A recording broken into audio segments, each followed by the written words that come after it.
Hello and welcome to BTN's Take 10 podcast. This is Alex Roux of BTN, and we're back with another great interview, great episode, and it's a little change up this week because normally this time of year we would talk a lot of hoops. Week to week we'll try and get our researcher Harold Shelton in here for some in-depth basketball or football talk depending on the season, but this week Harold was on a well-deserved vacation, so no hoops chatter in this particular episode, and we also did not get a basketball-related guest. We brought in a football-related guest. It is a former holder at Rutgers, Cole Murphy.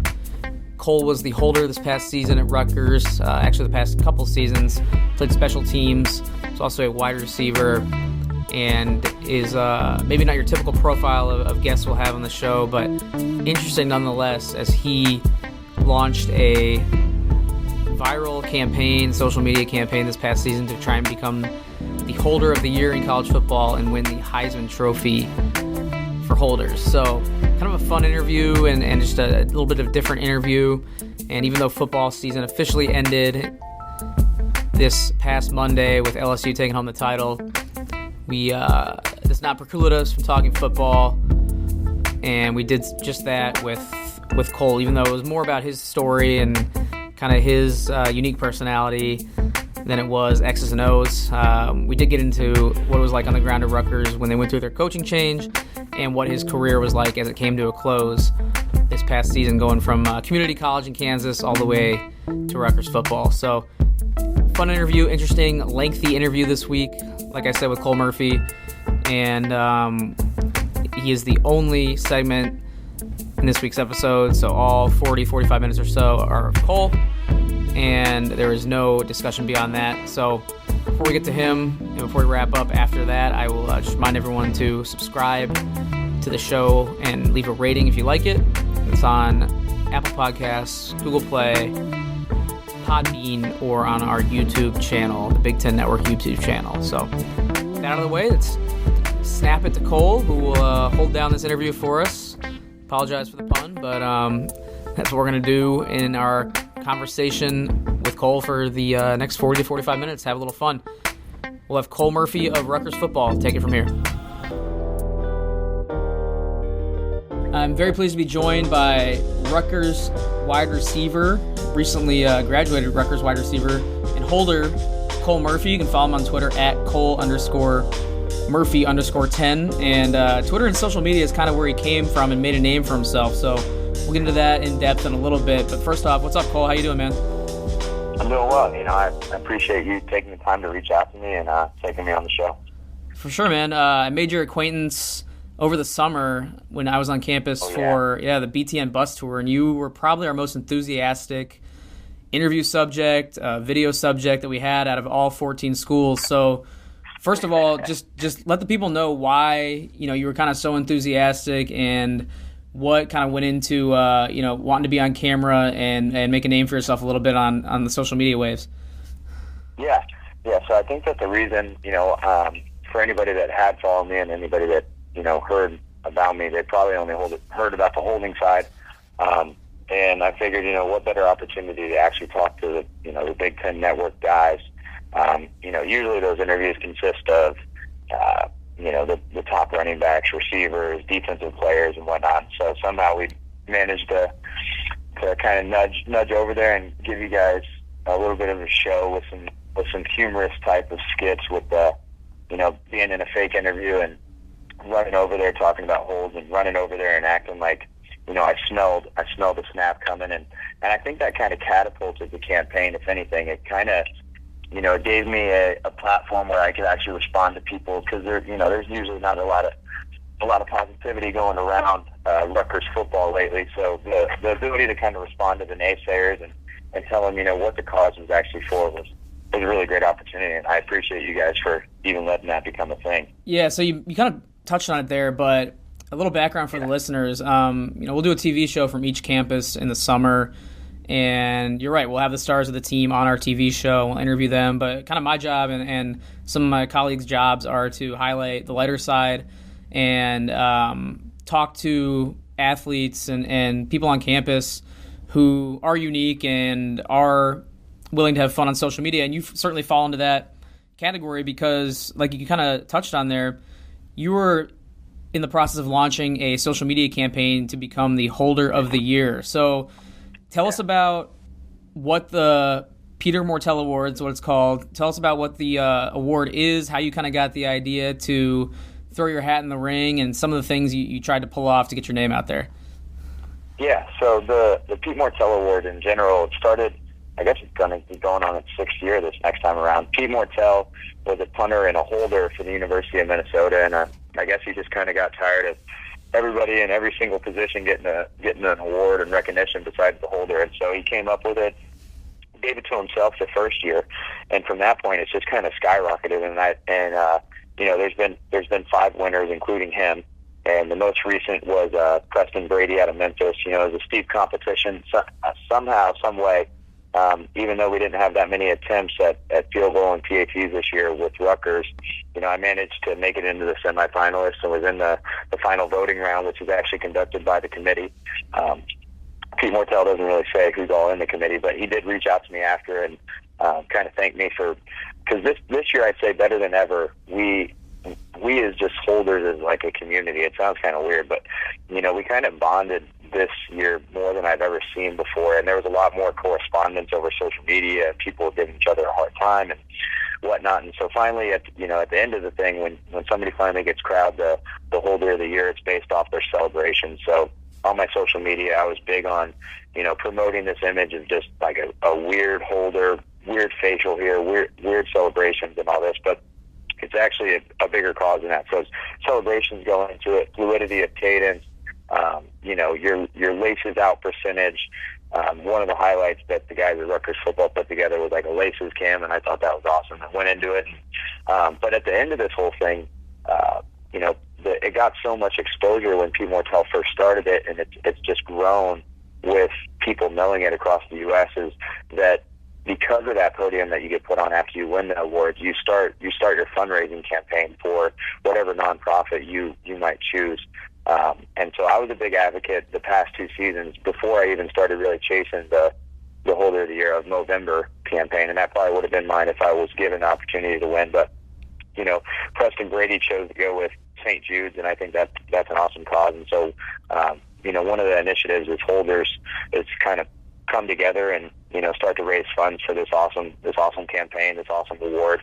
Even though it's not an NCAA official award, I think that it's pretty significant that they're making this big of an impact in the community.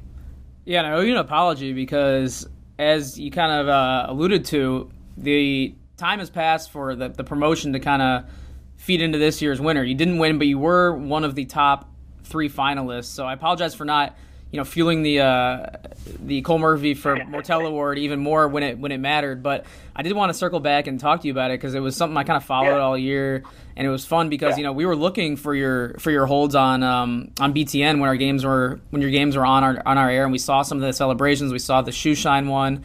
We saw you tweeting with the hashtags like the angelic holds and hashtag live laugh holds. Like, who thought of that? Did you have a little committee, or how did these ideas come together?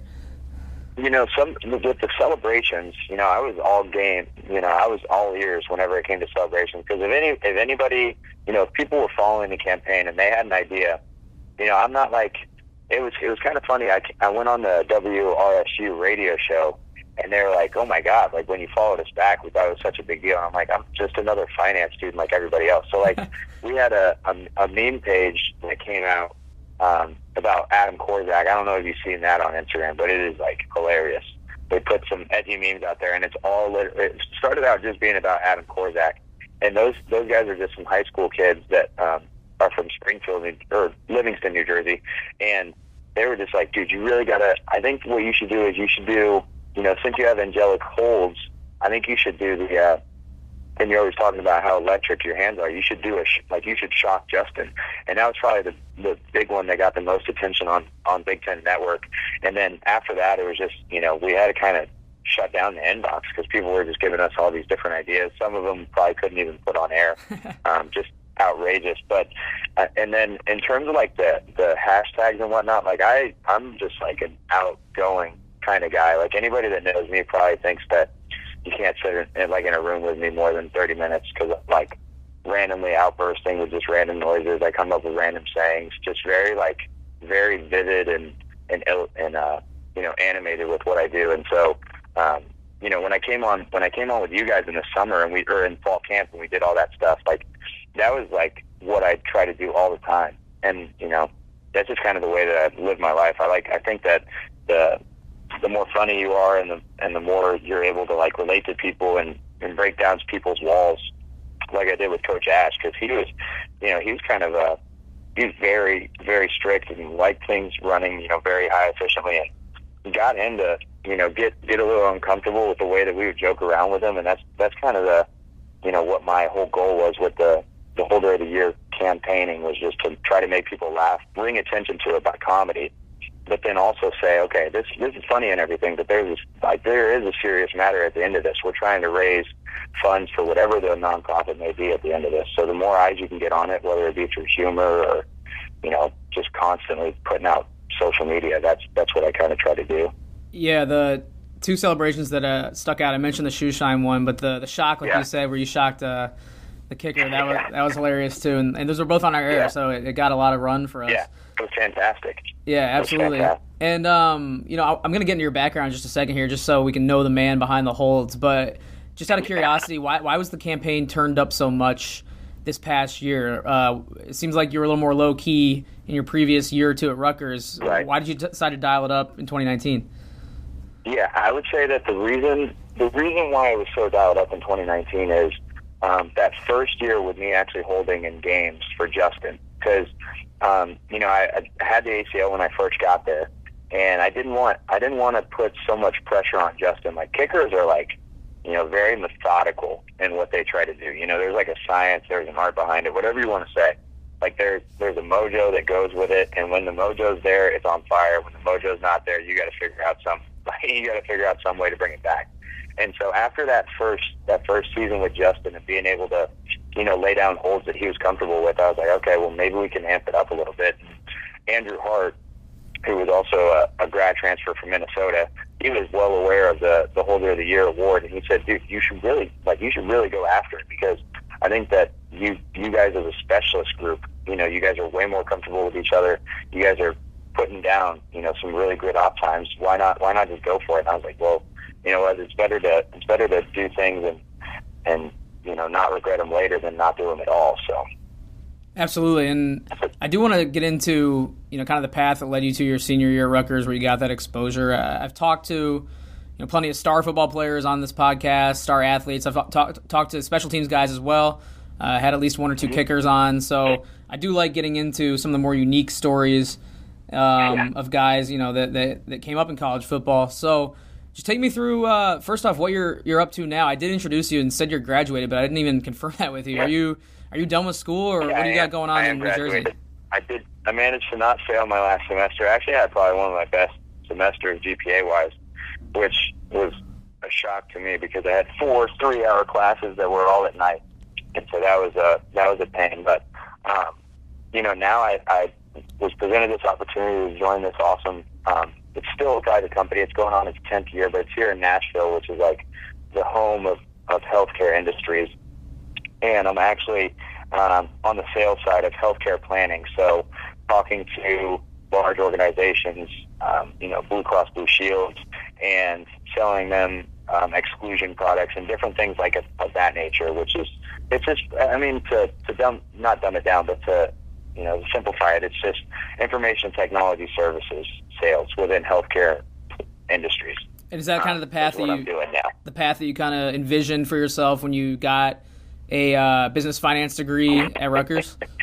I did not. No, I thought, the day I walked on campus at Rutgers, I thought I was either going to be a financial advisor like my dad was, or I was going to be the next guy on Wall Street trying to live on the 100 and whatever storiest floor.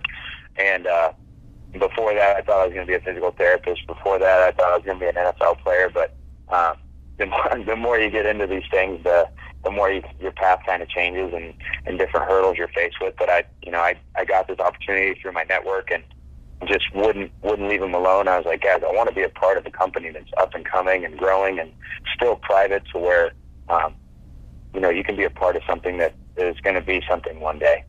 because you can always go back on like the corporate America, or if you know what I mean. For sure, and there are definitely worse places you could be than Nashville, Tennessee, in your early mid-20s, for sure. Yeah. And that's the thing. I didn't want to. My girlfriend still lives in Lower East Side of New York City, and I just didn't want to. I don't know. I just didn't see myself fitting in up there. And it's not that I didn't love the time that I was there. I've got some of my best friends, but I just can't see myself being happy living in New York City. And so that's what kind of led me down here. Definitely. And I want to take it back to even before you got to Rutgers and kind of when you were envisioning what you were going to do with your life, probably even, before college and high school. I just want to hear about your path from, doing my research on you, from the Midwest, from Kansas, all the way to Rutgers. So take me through the stops and how you got to Jersey. Yeah. So I guess if we're going to take it back, we might as well take it back to when I first started playing, but I won't go as in depth. So, grew up, I played baseball and basketball, and I tried soccer. I played one game. It just wasn't for me. I couldn't understand why there was a mom around the ball. And then, so, grew up playing baseball and basketball, and I grew up idolizing my dad. My dad played football at K-State. He was a walk-on as well, and then just scholarshiped and tore his ACL, ironically. And then transferred down to University of Texas to just pursue a degree in business. And, I was telling my mom over and over and over, because I had just switched schools and made all these new friends and whatnot. And I grew up throwing the football because I was just obsessed with it. So I got my mom to sign me up behind my dad's back at the local Pee Wee FCC JC there in Overland, or I think it's Olathe, Kansas. I think it's in the Olathe side, but it could be right on the border. But that doesn't matter. That's just details. So I got her to sign me up, and the very first time that I played a football game, my dad showed up, and he was like, I swear, Paige, if he gets hurt, this is like, I'm going to be so mad, because I told you I didn't want him playing until at least middle school. He wanted me playing flag football, and I was like, man, that's soft. And I didn't want to do it. So very first play from line of scrimmage, I kid you not, I was at a wing tight end position, and we did a banana, so it's like a fake toss, and then I took the ball and I took it for 60, I think it was 68 yards. And I was like, man, this is exactly why I wanted to play. And then the very next drive, we got on offense again. They put me at running back, and I had a sweep toss for I think that one was for 57 yards. I know it was over 50 yards, and I was like, man, this is exactly why I wanted to play. And so I was kind of like a utility player back then, because I could throw, I could run, I could catch, and started to grow into more of the leadership type role, and started playing QB. And so that 6th grade year, 7th and 8th grade year, I was a QB, and there was the other QB in my city that was actually pretty well accomplished. His name was Jake Sire, and I couldn't see myself playing over him at Olathe South. And as much as we'd like to say that there's not politics in high school football and whatnot, but I was concerned that I wasn't going to get an opportunity there, and I just wanted to play quarterback. So I transferred out of my I didn't transfer, but I applied for a 21st century program and went over to another high school that I wanted to do this I wanted to do physical therapy. I don't know, for whatever reason back then. So I was like, well, I should get into sports medicine, and they also have a football program there, and I can start fresh and try to prove my worth and be the quarterback there. And immediately my freshman year, summer, got up to that school, and they pulled me up to varsity workouts. So I didn't know anybody at varsity, let alone the freshmen, and didn't have any friends, didn't know anybody there. And, started trying to prove my worth as a freshman. So I was a 14-year-old playing with guys on the field that were 17 and 18, and I was like, oh my God, I think I only weighed 155 pounds. And I'm playing with guys that are way bigger than me, way taller, way faster, stronger. And I'm just trying to fit in. But the one thing that I could do at that point was throw. And, caught the attention of those guys, and that's why they pulled me up. Sophomore year, I was given the reins of varsity. Freshman year, I got some tick, but we had a senior QB and a lot of senior heavy upperclassmen. So sophomore year, I was given the reins, and that class was actually really talented. A lot of guys went on to play the next level too, but we were given the reins, and after the third game, we were playing Shawnee Mission West, which, I mean, to anybody who listens to this, it's not going to matter unless they're listening back home. But playing Shawnee Mission West, and they knew that we had a young team, and they wanted to get into our heads, and so I was getting lit up that game, and I took one. I scrambled for like a first down, and after I got tackled the first time, I got hit right in my back, and I just remember I rolled over and I was like, I felt like my shoulder just popped, and I was like, okay, well, it's just like, maybe it's just like a stinger or whatever, because everybody always talks about it, because it didn't hurt or anything at that point, and rolled over, and I remember my receiver, Jake Reed, was trying to grab my hand to pick me up, and I, it's hard to explain it, but it's almost as if my arm was out, or if I was lifting my arm straight up to do a curl and grab somebody's hand, it was just going out to the right. I was like, well, that's not right. And so I found out that I dislocated my shoulder and went to the hospital. I had to get surgery, tore pretty much all of my labrum. The doctor said it was like a 11 to 1 o'clock tear, so the only part that was left was right on the top. And so had surgery from that, came back. I mean, obviously could not throw as far as I used to. And still was the starter my junior year. Senior year was the starter. Led us to two sub-state playoff games, and lost in the first time was single overtime, second time was triple overtime. And I wasn't done there, and I figured that because I lost out on that sophomore in between junior summer, that my recruiting was a little bit tainted that was my opinion, that I wasn't getting recruited because I missed out on that opportunity, so I might as well take this junior college opportunity. Because going into that senior year, I had the junior college that I went to, Coffeyville. I had the other junior colleges reach out to me, but for whatever reason, Coffeyville just kind of stuck with me, and I really liked the coaches that were down there, Coach Aaron Flores and Dickie Rolls and Angelo Miranda, who's now at University of Mass. Angelo Miranda is, but those other two coaches have just been really big rocks in my success and up and coming. But decided to go down there because I said, well, I can go to K-State and I can walk on there and try to follow what my dad did, or I can go and play 2 years and then possibly even get bigger offers than playing in the Big 12 and playing in my backyard. So went JUCO, and real quick with questions about JUCO. Yeah. Because I was looking at where Coffeyville was on the map, and it looks like it's in the middle of nowhere. We're talking southeast Kansas, I think, right near the Oklahoma border. I'm thinking when I see a school like that, Last Chance U. Was it like that at all? Was the community tiny? Yeah. Tell me about Coffeyville. Yeah. So if you watch Last Chance U, Independence, which is the second team that they do the special on, I mean, that was our rival, them and Northeastern Oklahoma. So I mean, I played against Independence. I wasn't in that filming because they had started it I think it was my freshman year. They started getting clips, but sophomore year they really started to record. But yeah, I mean, if you watch JUCO, I don't have anything terrible to say about it because it definitely made me who I am today, and the friendships that I made there. If you're able to make friends at a JUCO, you're able to make friends anywhere because there's no reason, there's nothing going on there. I mean, we would go to Walmart just for fun because there's nothing going on there. And, I think the nearest, to put it into perspective of just how far out there, the nearest Buffalo Wild Wings, I think, was an hour away. And, every football town should have a Buffalo Wild Wings. But Amen. Neither there nor, here. But, those the JUCO things that you see on Independence, on the Last Chance U, I mean, those are real.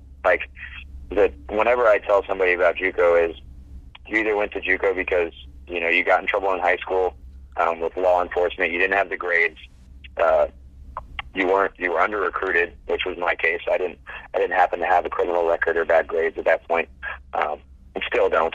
But or you were a bounce back. So you went D1 and you had a falling out with the coach, or you wanted to go somewhere else. Those are the reasons you go to JUCO. Otherwise, I don't know why you would go to junior college unless you live in that immediate town and you wanted to get the associate's degree, because there's not a whole lot going on there. I'm going to be honest. So was there you have the counselor, Miss Brittany down in East Mississippi, and the super fan who's at every game, and, coaches in dorms. You guys have all that going on? Yeah. I mean, like the coaches that are there are the coaches that are there are similar to the players because they're trying to get out and coach at the next level. There's guys that fall in love with it, like Aaron Flores, which is probably one of my favorite coaches I've had, and Dickie Rolls, is another great coach that I had. Those guys are so influential in my life and what I've done now. But those guys are trying to make it to the next level too. It's not like they want to stay around there because, it can get overwhelming and toxic. But, those guys, when they're there, they're living in the dorms. I mean, they have a dorm room to themselves, but they're still living, and they're like going through all the things that we are.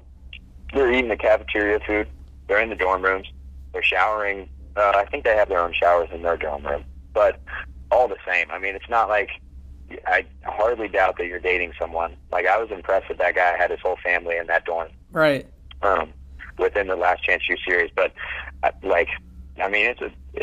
it's a battle to get out, and everybody's trying to get out, and so are the coaches. And in terms of like the super fan that was really rooting for you, it's probably like a professor that I had named Miss Manley, and she was a history, or she taught various history classes, and I took her class, and she was just so helpful to everybody. Had a ton of patience. Miss Kim, when we were there, was our academic, the one that really kicked you in the butt when you were having an issue. I didn't really have an issue to begin with, so when I got there wasn't much of an academic issue, but, guys on the team, as you can imagine, had some, and definitely had to get stern talking tos. There's the townies. I mean, I don't even know how to really describe the townies other than, the guys that grew up there and they live and die in Coffeyville, and that's their way of life. And the one thing that's entertainment in the fall is watching the football game, because other than that, you better find a hobby because you're going to be pretty bored. Yeah, that's what I love about those shows, is kind of learning about the people, like the advisors, the teachers, the super fans, and everyone who's so invested in those programs. Because otherwise, the spotlight would never be shined on those people, if not for the people who make it out and share their stories, or the documentary crews that go there. So you end up at Rutgers, and obviously New Jersey, and 45 minutes from New York City, and totally different part of the country. It's a big change. Yeah, I was gonna say, is there a adjustment period for you, or how did you handle that shift? Yeah, so when I first got up there, I had no idea how fast-paced life was up there. Like, I thought, okay, I live in Olathe, which is like, I think 130,000 people, and I was like, well, I can do it. Like, I'd visited New York City when I was in 4th grade, and I was like, this is awesome. There's always stuff going on. There's so many lights, and there's so much stimulus going on. And I get up there, and like, I'm trying to think the very first thing that I remember is the mid-years, or whatever you want to call them. It was all walk-ons for the most part, and then mid-year scholarship guys. Like Bordner, I think Bordner came in with me, Brendan Bordner, Jamal Beatty came in with me, Micah Clark. Those kind of guys joined the exact same time I did. They were mid-year guys. And so they put you kind of through the ringer in terms of the strength staff. So I'm getting up there, and I'm doing workouts at I think it was like 5:15 or something. I mean, it might have been 6, but I remember being in the locker room no later than 5:15. And, your hands are bleeding from the workouts that you're doing, because I had never worked out like that before. Like, let me tell you, Coach Barker and his strength staff was incredible. And so, get up there, and you're trying to adjust to workouts, and you're trying to just eat everything you can, because they want you to gain this weight. They want you to be on time for book check. They want you to do this, and that. And that's like not even what I came from at JUCO. And I was disciplined at my high school, and I went to extra training and whatnot, but this is crazy. So you go to training, and then you go to book check, and then you have all these meetings, and then you have to go to classes, and the classes that they get you into at the beginning of the year, you're going until 9:30, 10 p.m. at night, and then you have to do it all over again the next day. And it's like, man, if you don't want this, you're going to quit pretty fast. And there's a couple guys that did quit out of that group, and they didn't make it, and that's their choice. But I was determined that, I'm not going to move 19 hours away from home and go after this new experience just to be kicked out on the doorstep. So, that was a new experience, just how long the days were, how demanding it was.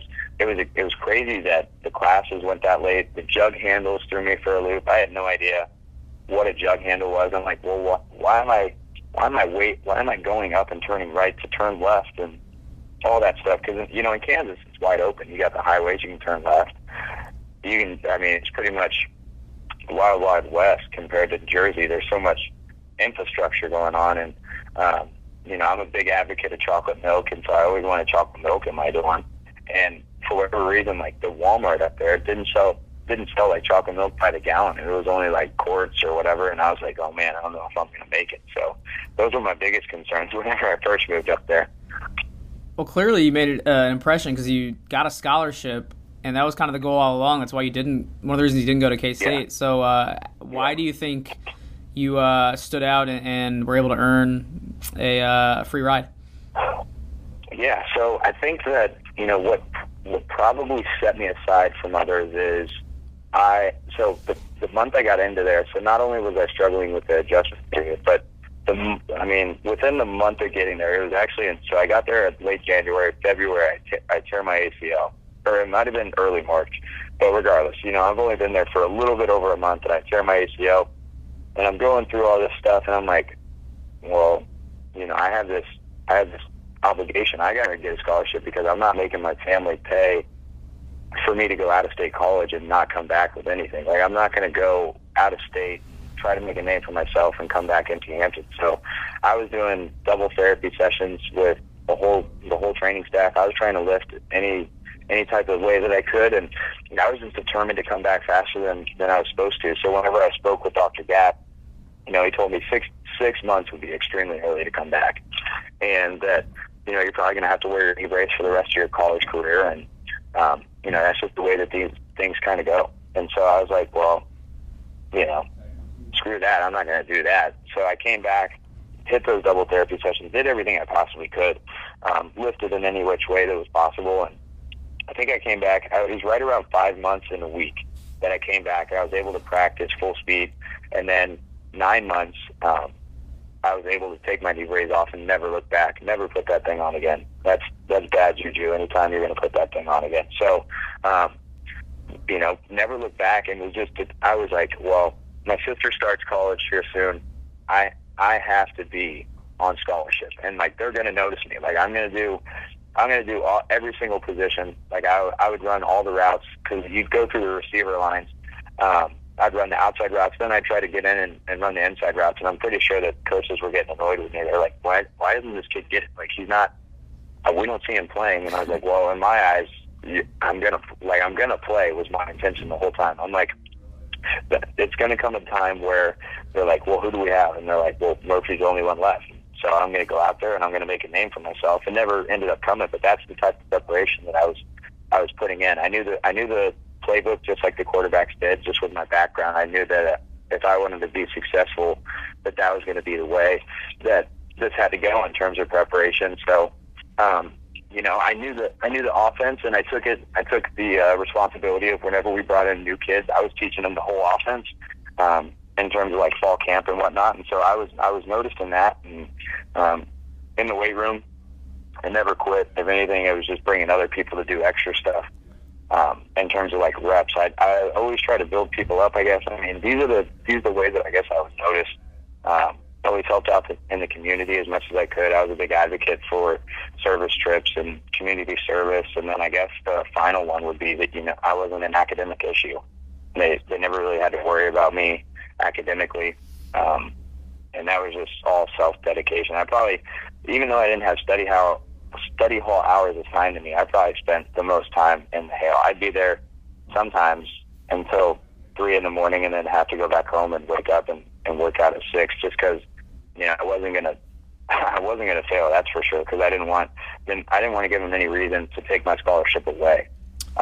Once I had gotten it, so, you know, I think that's all the different special teams that I could get on. You know, not only was I working my way, because I knew that you got to take the holder anytime you're traveling. So I knew if I can get in with Justin and be reliable with him, that they would probably want me on the travel list. But, you know, I was on punt block that redshirt junior year. I was a backup kickoff return guard, or whatever you want to call it. And then, you know, I was a third string left guard on the punt punt team. I was just any which way I could find my way into a depth chart and just be like, oh, C. Murphy, I guess, has to travel this week because he's on 4 different teams.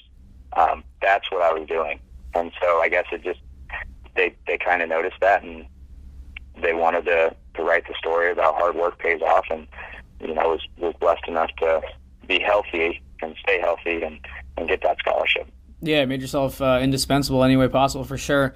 I'm always curious about, especially when things change on college campuses, especially when it comes to coaches. And obviously Chris Ash was not retained there past, I think, the midway point of this past season. And I'm always curious about how the players handle it. So how did you find out about it, and what was kind of the vibe on the ground and the team's reaction? And just take me through that day. Yeah. So I believe it was after we went to Michigan. And we went to Michigan, and obviously we got shut out.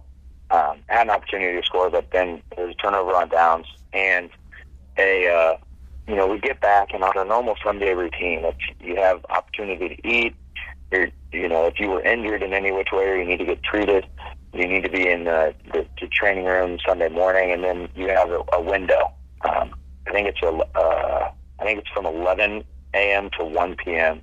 You have a window to lift. You have to get your lift in. You have to go and check in for eating, and then you have to be at reflection and team meeting. That's when they go over the film. Then you go into position meetings, and then you actually go and you practice. But that day we were in lift. I had already finished my lift because I usually got there at 11. I usually got there at around 12. I hated lifting right up next to the bell, because when you go into your meetings, you're sweaty all through the meetings, and then you got to go to practice. So I get there, I get done, shower up, and so all of a sudden we get a text through our phone, and it's it's the whole team alert ideal, and it's how they communicate with all of us, because it's like herding cats when there's 115 of us. So we get a text, and it says, okay, report to the team room immediately. And all the guys in the training room, all the guys in the weight room, this is at 12:30. So I guess people were people were obviously still lifting, and people hadn't even shown up yet, because some people wait till the very last minute to show up to lift. And that's just the way it always is. But you start to sit down, and you're like, well, we've gone through plenty of these meetings where Pat Hobbs comes in and he says that, he hasn't given up on us, and, he believes in Coach Ash and things of that nature. But this one was weird because every single support staff was in the room. All of our trainers, all of our media guys, every single guy you could think of, all the GAs. And so, murmurs start to go around, and people are like, oh, today might be the day that they get rid of him.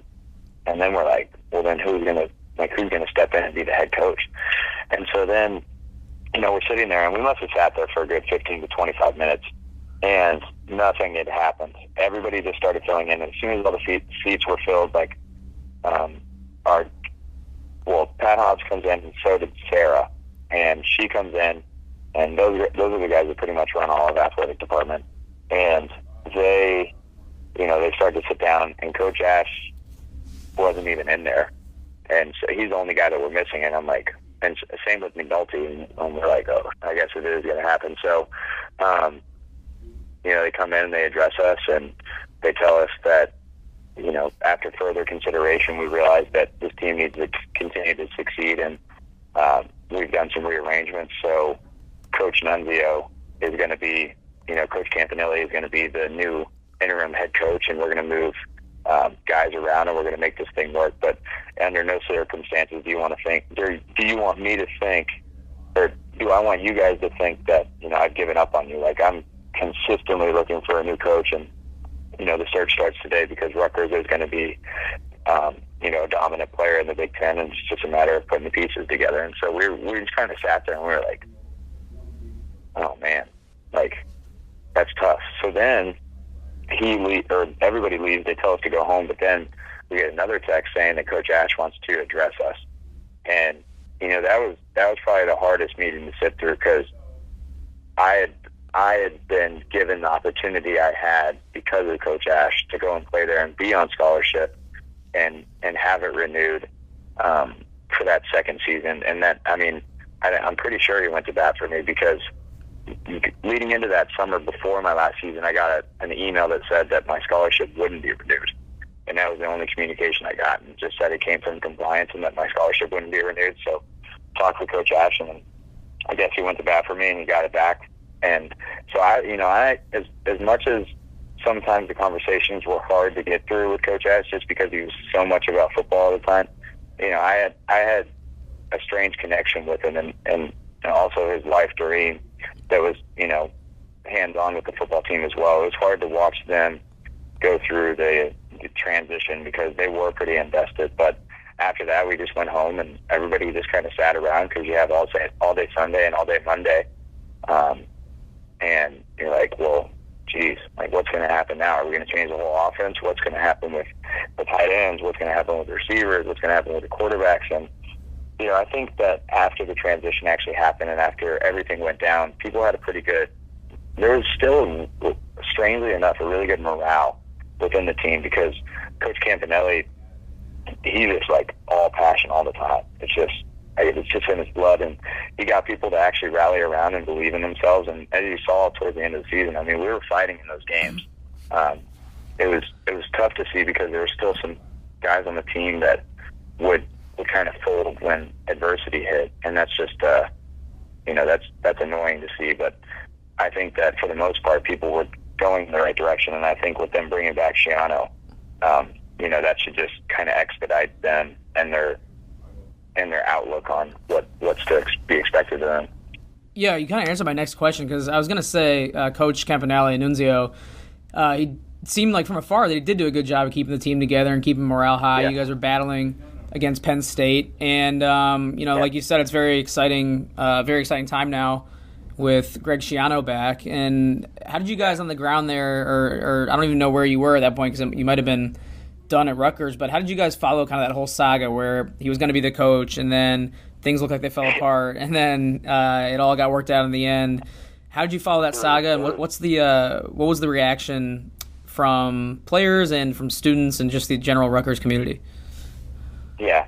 So I would say that, I was still in Rutgers at that time, and when things were starting to fall apart and when Pat Hobbs came to address the team and say that, we understand that you guys have probably heard every which side of the issue and why we haven't come to terms and whatnot. And he kind of just addressed it, and he said that, look, I'm not gonna hire a coach that doesn't want to win. Like, there's plenty of coaches out there that want to win, but right now that's not the direction we're going. And I was like, it's kind of weird because me and my housemates, I lived with at the time before Travis Vokalek transferred. I lived with him, and he kind of got out of here because he was scared with the way that things were going. And lived with him, Nick Crimmon, Jim Onulak, and those guys. And we all kind of sat down in our living room after we were addressed the first time after Shiano didn't get the job. And we were like, Nick Crimmon, he was saying, he's like, no, he's going to come back and he's going to just ask for more money. And I was like, I don't know, dude. I think it could be a publicity stunt where they're trying to get more of the fans to actually get involved. Because the weird thing about being located in the Northeast, it's a great benefit in terms of like the resources, but I'll say that it's the biggest difference with these big schools like Penn State and that have such big football followings is there's so much stimulus around New Jersey that people don't have to spend their Saturday at a football game. They can go to New York City, they can go down to the shore, all those different things. And I was like, well, maybe this is, Griffin, maybe it is a publicity stunt, and they're going to bring him back. It's just a matter of time. And, like, I mean, I don't want to sound like a mastermind, but I thought that was kind of like a crazy, chain of events that they actually did go back into talking. And I thought that it was just insanity that the fan base had, like, now the fan base wanted to have such a voice with who was the coach when all they wanted to do was naysay at the beginning. And that they started to come together, which is great. I think that is great. But, where was that just for the players when they might have needed it back in those first few years? And, they obviously got what they wanted to have accomplished, and getting all those fundraising things together. I mean, that's a mere percentage of what his contract is going to be. But, it's exciting to see that they were so passionate about bringing him back and what they want. Yeah, I just want to see them, like me as an alumni now, I just want to see them actually stick to their word about being passionate and being season ticket holders and putting the block R's everywhere. And I think that Coach Shiano has done a great job with, raising the expectation, but it's going to be interesting to see, what's to come of this fan base that was so passionate to revolt against Coach or Pat Hobbs and the athletic department. Yeah, and we've seen what Rutgers football can be when the football is going well and the fan base is engaged. In the 2006 season, I believe, when that was before the Big Ten days, obviously, but it was nuts. It was awesome, and before I was just a kid following it. And I was impressed by what Rutgers football was able to be. Yeah, no, it is crazy. Like, the pandemonium in Piscataway is what it's coined, but that is like what college football should be. Like, you go to any college football game at Penn State, even though they were playing us, which we were the bottom of the Big Ten or whatever it may be. Even though they were playing us, that stadium was so loud. That stadium was the loudest stadium I played in, and it was a game after Thanksgiving. Everybody's home on Thanksgiving break, but somehow that stadium just was erupted with just noise, and that's something that Rutgers hasn't had since the pandemonium of Piscataway. And that's something that as a player, you want that in your corner. You want to be playing for somebody. The coaches, they always say that you don't need to have noise to get hyped up, but I tell you what, it sure helps. That's like saying you don't need a car to get places, but it sure accelerates things. And we see with basketball too. It's exciting right now with Rutgers and how they do make noise and how it's becoming a home court advantage at the RAC. It's a cool thing to see. Yeah. Rutgers athletics, especially those revenue sports, get going. Yeah, no, I agree. I hope that the kids realize that they have a big task in front of them because they got to gain a lot of momentum to actually have a recurring fan base, and that's it's sad, but at the same time, it's a great challenge, and if they can do it, that's just all the more power to them. Yeah, and it's just to see what Shiano can do and how that unfolds, and if it unfolds anything like how basketball has gone with their rebuild, it'll be exciting. Yeah. Before we let you go, Cole, I want to shift away from football and ask about some of your, now that you're a regular civilian like me and the rest of the world.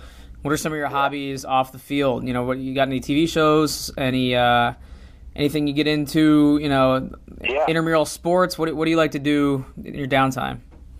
Yeah, so I haven't really found out what intramural sports I'm going to play, but it's probably best to keep me off the basketball course. I get too aggressive, so maybe I'll probably do like a softball.